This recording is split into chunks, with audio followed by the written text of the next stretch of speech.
Guys, sabi na nga ba, si Boss JM yung aawit nito. So, nakuha na to ni Boss JM. Itong vape natin na collaboration ni Jeff Hamilton. Napaka-solid kasi nito. Tingnan nyo yung pagkaka-embroidery ng 93. Napakaganda.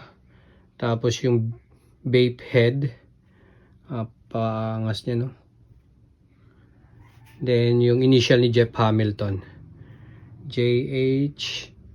At saka dito sa ibabaw ng brim niya. Napakaganda ng details.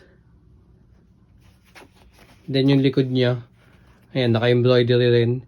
Jeff Hamilton na may vape star. Ayan. Ang tansya ko dito sa Pinas, mabibilang dito sa daliri ng kamay natin yung mga meron nito. Dahil sobrang hirap manalo sa raffle ng Japan nito. So napakaswerte ng mga meron nito. Ilan lang kayo. So big shoutout Boss JM para dito. Tapos pina-add pala to ni Boss JM yung Angels natin na kulay black. 940 New Era. Ayan siya. Ayan. Then isasabay ko na to. May nagpahabol nito. Hindi natin siya papangalanan. Itong utani natin na Dodgers number 17. Ayan yung kinuha sa atin ni Bossing. Sasabay ko dito.